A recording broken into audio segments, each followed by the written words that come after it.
Morning folks, it's 7:45, it's the 29th of January 2013, all quiet's up there in the heavens, believe it or not.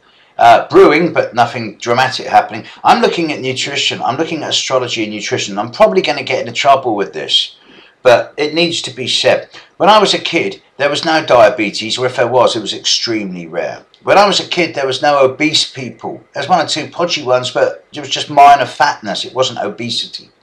When I was a kid, we never had processed food. That didn't start until I was about 8 or 9 years old. We had natural organic food without even realising it was organic because there was no pesticides. The only preservatives being used was salt and sugar. And yet, this is only 45 years ago, 2 generations ago. Now everything's processed, and if you look at the rise of obesity, of diabetes, of illness related to lifestyle, then the single common factor in all of this is the rise of processed foods over the last 40 or 50 years. And astrologically speaking, there are a couple of indicators here that I can't help but draw conclusions from.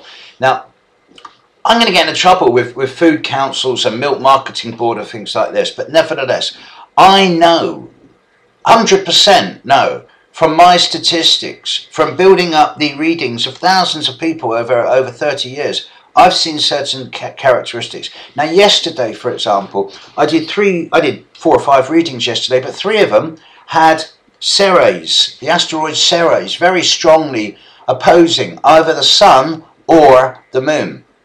Ceres is the greatest asteroid in the sky. It's in Greek and Roman terms, Ceres or Hera was the great mother, the great goddess, the nurturer, the provider. And it is from Ceres that we get the word cereals. Ceres in Roman mythology was the goddess of the grain. And yet, this is what really screws me up about astrology. How can it be that half the people, not all of them, but half the people with strong oppositions from Ceres to the sun or to the moon end up with very strong, I'm not going to say allergy or intolerance because I'll get into trouble, but very strong receptiveness to processed wheat. And I believe that the amount of processed wheat that people eat, especially certain types of people with strong Ceres aspects, sits in the gut for weeks, doesn't digest properly, and it's awful. It makes them sluggish, it slows them down, and it brings inertia.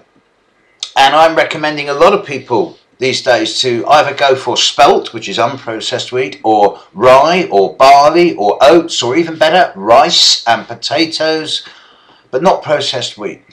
Similarly, I can only report what I find.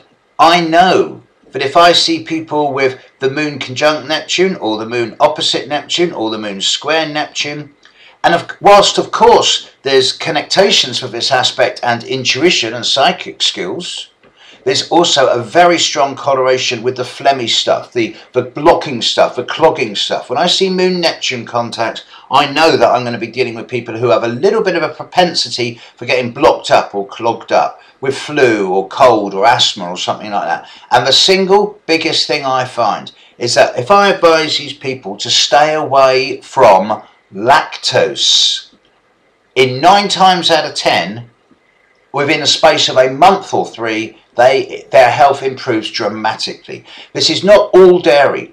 When I say lactose, I'm talking about cow juice, cow milk, cow cheese, cow butter. If you want a dairy, then these people should be working with goat's cheese or sheep's milk. That's fine, that's not got lactose in as far as I know. But I can't help but report my findings. Lactose is common, lactose intolerance, lactose sensitivity is common in Moon Neptune people. Why should this be? I don't know, but I do know that within the last 40 or 50 years, the advent of processed food has contributed greatly to the general ill health of much of the Western population.